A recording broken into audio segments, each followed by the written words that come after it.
Hello everyone, welcome to Study Army Point. दोस्तों, इस video से हम 11वीं का एक नया चैप्टर स्टार्ट करने वाले हैं पोल साइंस का, जिसका नाम है संविधान क्यों और कैसे। जैसे कि आपको इसके नाम से पता चल रहा होगा कि जो हमारा संविधान है वो क्यों बनाया जाता है, उसकी ज़रूरत क्यों है और कैसे बनाया जाता है, इस बारे में हम पढ़ेंगे। लेकिन दोस्तों, आपको पता है कि जब ये आप बुक पढ़ोगे तो ये काफ़ी कॉम्प्लिकेटेड आपको लगती है कि क्या हमें याद रखना, क्या याद नहीं रखना है। लेकिन हमारे जो नोट्स हैं उनको पढ़ने के बाद जब आप बुक को पढ़ोगे तो आपको ये काफ़ी कुछ समझ में आएगा कि हमें क्या याद करना है और क्या नहीं याद करना है, तो उसको समझने में आपको आसानी होगी।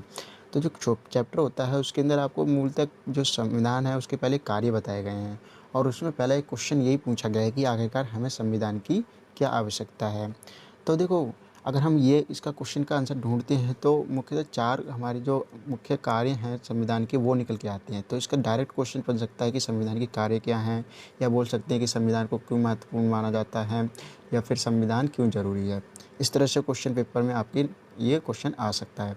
तो संविधान की क्या आवश्यकता है, अगर इसकी बात करें तो पहली बात तो ये समाज जो होता है उसमें तालमेल बैठाता है, कि समाज के जो लोग होते हैं आपस में उनमें विविधता होती है तो उसमें तालमेल बैठाता है, आपसी विश्वास पैदा करता है, शक्ति के वितरण यानी किसके पास देखो निर्णय लेने की शक्ति होगी, किसके पास कौन सी शक्ति होगी इसका फैसला करता है, और उन्हीं शक्तियों पर क्या करता है कुछ सीमाएं भी लगाता है। और साथ ही साथ एक न्यायपूर्ण समाज की स्थापना के लिए भी ये ज़रूरी है। अब ये न्यायपूर्ण समाज क्या होता है इसी को हम आगे इसी पॉइंट में देखेंगे।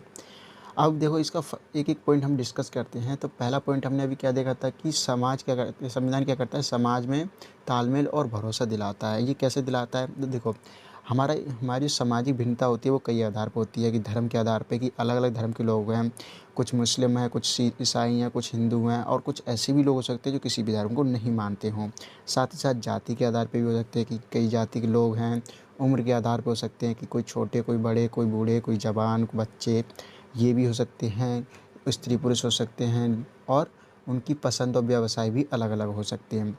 अब क्या होगा कि कुछ कहेगा कि मुझे ये काम करना है, कुछ कहेगा कि अगर मान लो किसी का पसंद अलग है तो वो बोलेगा मुझे ये काम करना है, कोई कहेगा मुझे ये काम करना है। तो इससे क्या होगा कि एक कॉन्फ्लिक्ट पैदा होगा, यानी कि आपस में उनमें संघर्ष होगा, और संघर्ष होगा तो एक दूसरे को क्या करेंगे वो, देखो, अपना दुश्मन समझेंगे, और उनमें आपस में क्या होगी, असुरक्षा महसूस होगी कि मैं उससे असुरक्षित हूँ।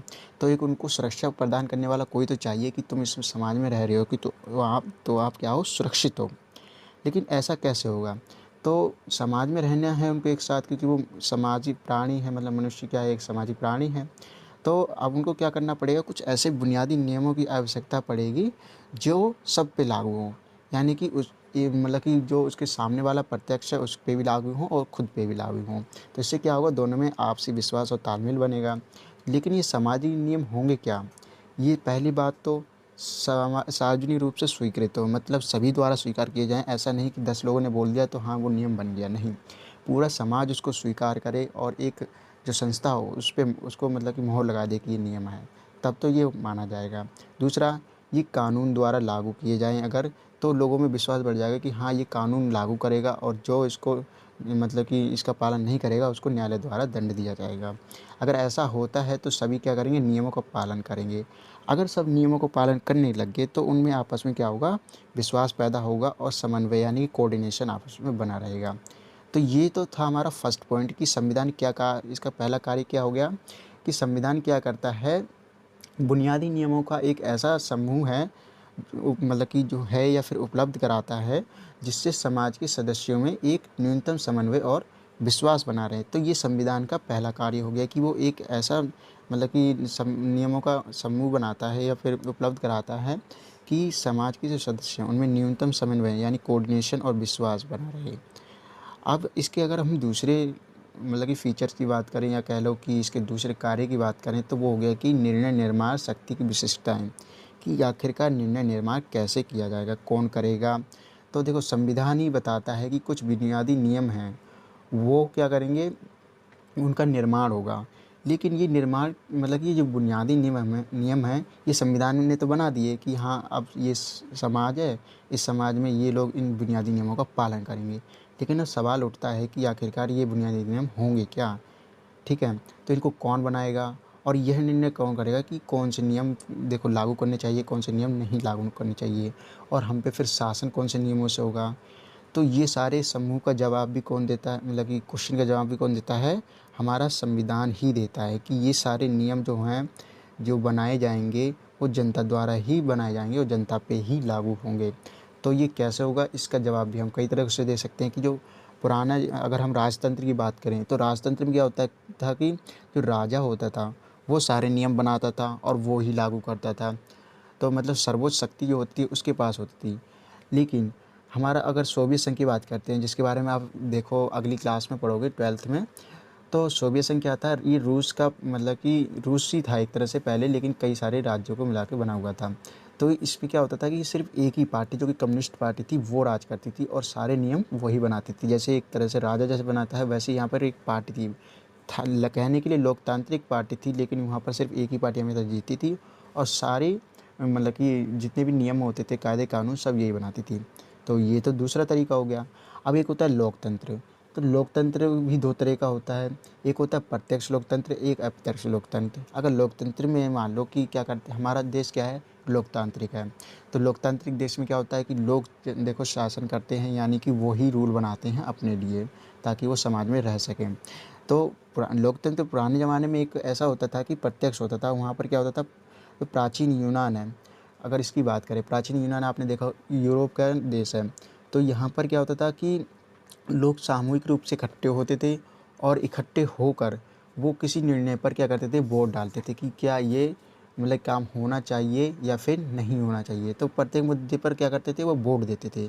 तो हमारा देश बहुत बड़ा है, तो क्या ऐसा हो सकता है कि सारे लोग एक जगह पे इकट्ठे हों? ऐसा संभव नहीं है, क्योंकि एक अरब, मतलब कि जब ये हमारा देश आज़ाद हुआ था तब भी बहुत ज़्यादा जनता थी, तो तब भी ऐसा संभव नहीं था और आज तो बिल्कुल भी संभव नहीं है। तो अप्रत्यक्ष लोकतंत्र है हमारा, प्रत्यक्ष लोकतंत्र नहीं है। तो संविधान में क्या कहा गया है कि जो इतने भी निर्णय लिए जाएंगे वो जनता द्वारा लिए जाएंगे, लेकिन अप्रत्यक्ष रूप से उनके चुने हुए प्रतिनिधि लेंगे, जो कहाँ बैठेंगे, संसद में बैठेंगे। यानी सारा जो कानून है उसको बनाने का कार्य किसके पास है, संसद के पास। लेकिन संसद को ये शक्ति देता कौन है, यह शक्ति खुद संविधान ही देता है। तो संविधान यह तय करता है कि निर्णय लेने की शक्ति किसके पास होगी। तो अब संसद कानून बनाएगी तो संसद को ये शक्ति भी कौन देता है, संविधान ही देता है। और संविधान ये भी बताता है कि लोग, हमारा देश लोकतंत्र है या फिर प्रत्यक्ष है या अप्रत्यक्ष है, कौन देखो निर्णय करेगा। तो ये सारे क्वेश्चन के आगे कि निर्णय निर्माण की जो शक्ति होगी किसके पास होगी, संसद के पास होगी। तो ये हमारे जो संविधान है इसका दूसरा कार्य हो गया, या फिर इसकी दूसरी विशिष्टताएँ कह लो या फिर कुछ भी कह लो, फीचर कह लो, वो हो गया। अब आता है तीसरा कि सरकार की शक्तियों पर सीमाएं। तो जो संविधान होता है वो सरकार को शक्ति तो दे दी इसने, इसने कुछ कानून बनाने का अधिकार दे दिया कि आप इस समाज के लिए कानून बनाओ और उसको लागू करो, ये तो शक्ति दे दी। अब उस पर सीमाएं भी तो होनी चाहिए, क्यों, मतलब कि स्पष्टीकरण काफ़ी नहीं है। इसका मतलब ये हुआ कि आपने ये तो स्पष्ट कर दिया कि संविधान में का, मतलब कि देश का जो लोकतंत्र देश है वो कैसे चलेगा, उसमें मतलब कि कौन नियम बनाएगा, कैसे नियम होंगे। लेकिन ये तो स्पष्ट करा ही नहीं कि देखो, अगर उन नियमों का अनुचित या फिर अन्यायपूर्ण प्रयोग हुआ, मान लिया कि जो संविधान में बताई है प्रक्रिया उसके द्वारा क्या हुआ, उसका कानून बनाया गया, एक कानून बना दिया, लेकिन क्या गारंटी है कि वो कानून जो बनाया गया है वो लोगों के फेवर में होगा, अनफेवर में नहीं होगा, लोगों के साथ भेदभाव नहीं होगा। तो अगर ऐसा होता है तो जो हमारा संविधान ही है वो इससे भी हमारी रक्षा करता है कि वो सरकारी शक्तियों पर कुछ सीमाएं लगाता है कि वो ऐसे कानून, मतलब कि सरकार जब कोई भी ऐसा कानून बनाएगी जिससे लोगों को इससे हानि होगी तो वो हमारी रक्षा करता है, किसके द्वारा, मौलिक अधिकारों द्वारा। तो संविधान ही हमें क्या देता है, मौलिक अधिकार देता है हमें नागरिकों के रूप में। तो यही मौलिक अधिकार क्या करते हैं, संविधान की शक्तियों को जो क्या करते हैं, सीमित करते हैं। तो अब ये मौलिक अधिकार क्या होते हैं, इनको बेसिक फंडामेंटल राइट भी बोलते हैं। तो ये मूल अधिकार होते हैं, मतलब इनको जो राज्य है वो किसी भी हालत में कह सकते हैं, मतलब कभी भी इनको क्या नहीं कर सकता, मतलब कि ख़त्म नहीं कर सकता है। लेकिन हाँ, कुछ परिस्थितियों में या फिर हमारा जो नेशनल इमरजेंसी होती है उसमें क्या कर सकते हैं, इनको सीमित कर सकते हैं, कुछ समय के लिए लिया जा सकता है, लेकिन हमेशा के लिए इनको कभी भी ख़त्म नहीं किया जा सकता है। अब ये मौलिक अधिकारों के बारे में हम इसी बुक में पढ़ेंगे आगे। तो इनमें अभी देखो कुछ बताया गया है कि जैसे अकारण गिरफ्तारी की ये मौलिक अधिकार कुछ क्या बोलते हैं कि आप सरकार क्या कर सकती है, नागरिक को बिना कारण बताए ऐसी गिरफ्तार नहीं कर सकती मनचाहे ढंग से, या फिर और भी बहुत सारे अधिकार हैं जिनको सरकार नहीं छीन सकती, जैसे स्वतंत्रता का अधिकार। ठीक है, स्वतंत्रता में क्या आता है कि भाषण देने का अधिकार, स्वतंत्र रूप से कुछ भी मतलब कि अपने अभिव्यक्त करने का अधिकार, संगठन या फिर कहीं पे भी बस जाने का अधिकार। तो ये सारे क्या हैं कि हमें संविधान ही ये अधिकार देता है कि अ, हमारी जो सरकार है वो जो निर्णय या निर्माण करेगी या देखो कोई भी कानून बनाएगी वो इन मौलिक अधिकारों से ऊपर नहीं होंगे। ठीक है, तो संविधान सरकार द्वारा अपने नागरिकों पर लागू किए जाने वाले कानून पर सीमाएं तय करता है जिनका सरकार कभी उल्लंघन नहीं कर सकती। तो ये मौलिक अधिकार इस रूप में ही मौलिक होंगे कि इनको कभी हम इनका जो सरकार है कभी उल्लंघन नहीं कर पाएगी, कोई भी कानून बनाएगी तो इनसे ऊपर होकर नहीं बना पाएगी। लेकिन हाँ, मतलब ये है कि अगर कोई इमरजेंसी आ जाती है तो इनको कुछ समय के लिए सीमित किया जा सकता है। तो ये आपको समझ में आ गया होगा।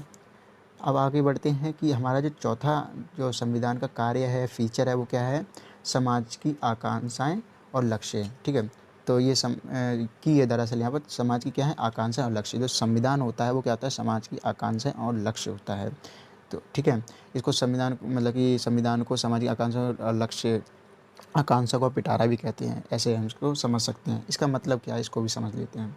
तो देखो, सरकार को क्या करता है, संविधान शक्ति देता है कि वो राज्य के लिए क्या करे, कुछ नीति निर्देशित तत्व बनाए। अब ये क्या होता है, ये भी जैसे हमारे लिए फंडामेंटल राइट्स मिले हुए होते हैं, तो संविधान को क्या हमारी जो सरकार है उसको क्या मिले हुए हैं, राज्य के नीति निर्देशक तत्व मिले हुए हैं। मतलब संविधान में बताया गया है कि आप लोगों की भलाई के लिए कुछ कार्य करो और उसके लिए उनको कुछ प्रावधान दिए गए हैं, मतलब एक तरह से पावर्स दी गई है। ये क्यों दी हुई है, क्योंकि तो समाज की जो आकांक्षाएं और लक्ष्य बहुत सारे होते हैं। उदाहरण के लिए अगर हम भारत की बात करें तो भारत में देखो, जब हमारा देश आज़ाद हुआ तो वहाँ पर जातिगत भेदभाव बहुत होता था, यानी कि जातीय रूप से ऊंच नीच था। तो किसी को कुएं से पानी नहीं लिए जाने दे रहा है, महिलाओं को मंदिर में प्रवेश नहीं है, या छोटी जाति के लोगों को मंदिर में प्रवेश नहीं है, असमानता है, मतलब कि बहुत ज़्यादा गरीबी है, कुछ लोग बहुत ज़्यादा अमीर हैं। अब इसको मिटाएगा कौन, मिटाने का कार्य तो सरकार का है, लेकिन आपने तो उसको सीमित कर दिया। तो सीमित नहीं, सीमित भी करती है जहाँ कुछ शक्तियों पर, जो हमारा संविधान है वो शक्तियों पर सीमाएं लगाता है, उसी तरह से कुछ शक्तियाँ भी देता है ताकि वो समाज में जो बुराइयां हैं उनको ख़त्म कर सके। जैसे हमारे अगर हम एक दक्षिण अफ्रीका जो हमारा देश है एक, उसकी बात करें तो जब वो आज़ाद हुआ, आज़ादी से पहले क्या था कि वहाँ पर बहुत ज़्यादा नस्ली भेदभाव होता था काले गोरे के ऊपर। तो इससे क्या था कि जब वो आज़ाद हुआ तो वहाँ के लोगों ने सीखा कि हमारे समाज में ये विषमता थी, अब संविधान को ऐसी शक्ति देनी है जिससे कि इसको ख़त्म कर सके। जब वहाँ नया संविधान बनाया गया तो वो उनका संविधान इतना मजबूत, उनको संविधान की इतनी ताकत दी गई कि वो नस्ली भेदभाव को क्या कर सका, ख़त्म कर सका।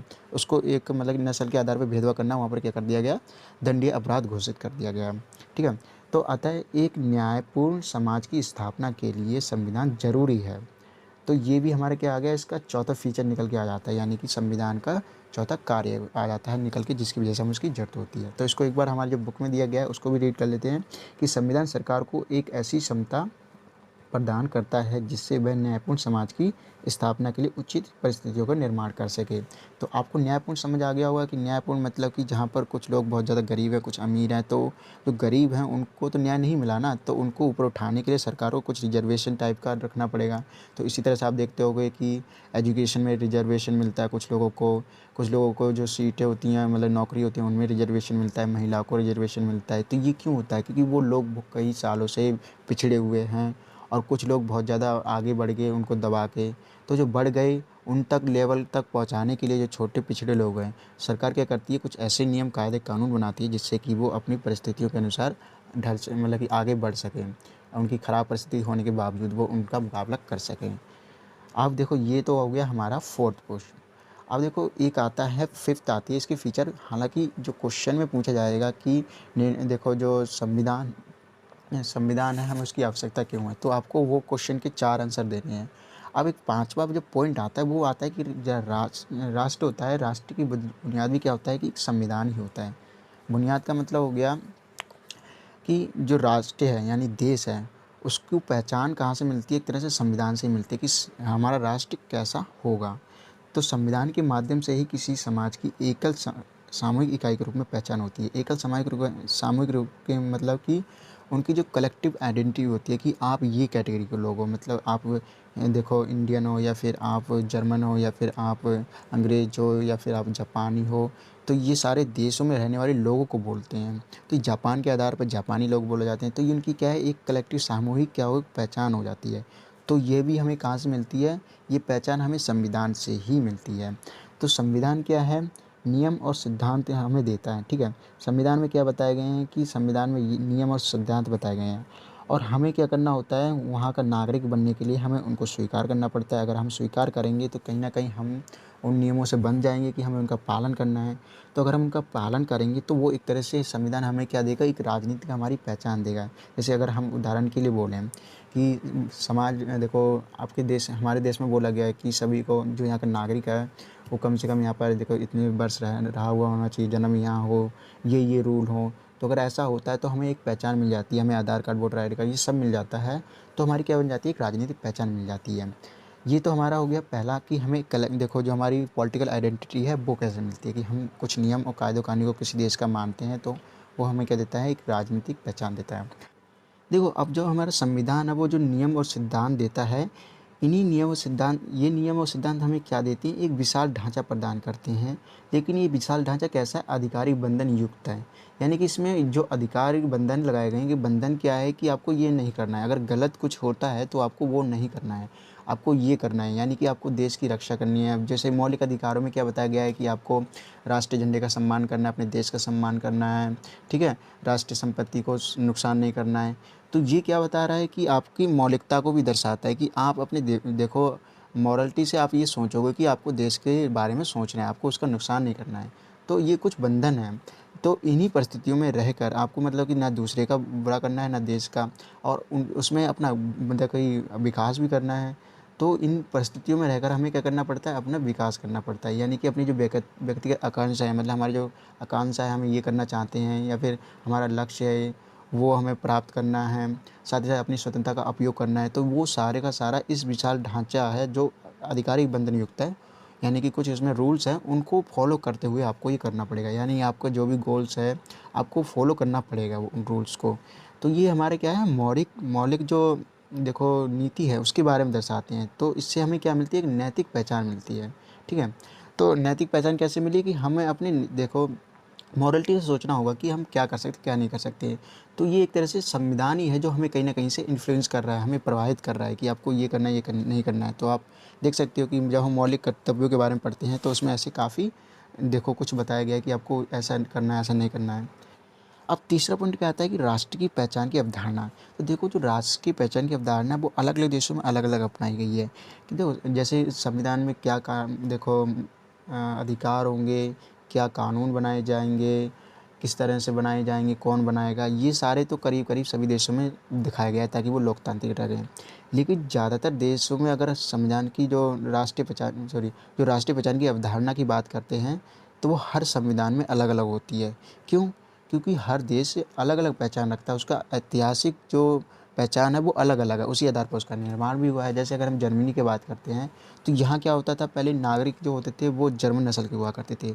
तो उनके आधार पर यह कर दिया, वहाँ पर जर्मनी का निर्माण कर दिया, और वहाँ पर ज़्यादातर लोग जर्मन भाषा भी बोलते थे। अगर देखो यहाँ पर जर्मन नस्ल के आधार पर निर्माण हो रहा है, लेकिन भारत में क्या है कि नस्ल या जाति के आधार पर तो नागरिकता नहीं दी जाती है, लेकिन जर्मनी में तो दी गई है। तो ये बिल्कुल उल्टा हो रहा है। तो इससे क्या पता चलता है कि हर देश की जो अवधारणा होती है नागरिकता की वो अलग अलग होती है। जैसे अगर हम बात करें पाकिस्तान की, तो वहाँ पर जितने भी मुस्लिम हैं लोग, उनको वहाँ की नागरिकता दी गई है। तो ये हम क्या देखते हैं कि जो हमारी जो राष्ट्र की पहचान की अवधारणा है पूरे विश्व में अलग अलग देशों की अलग अलग है। लेकिन बाकी जो फीचर हैं जो संविधान के बेसिक, जैसे फंडामेंटल राइट्स में स्वतंत्रता का, समानता का, ये सारे अधिकार हैं करीब करीब ज़्यादातर संविधान में अपनाए गए हैं। तो दोस्तों आपको ये वीडियो कैसी लगी कमेंट करके ज़रूर बताना। वीडियो को लाइक करना, शेयर करना, और सब्सक्राइब करके जो बेल आइकन है उसको ऑल पे सेट कर देना ताकि आने वाला जो नेक्स्ट पार्ट है आप तक पहले पहुँचे। Thank you.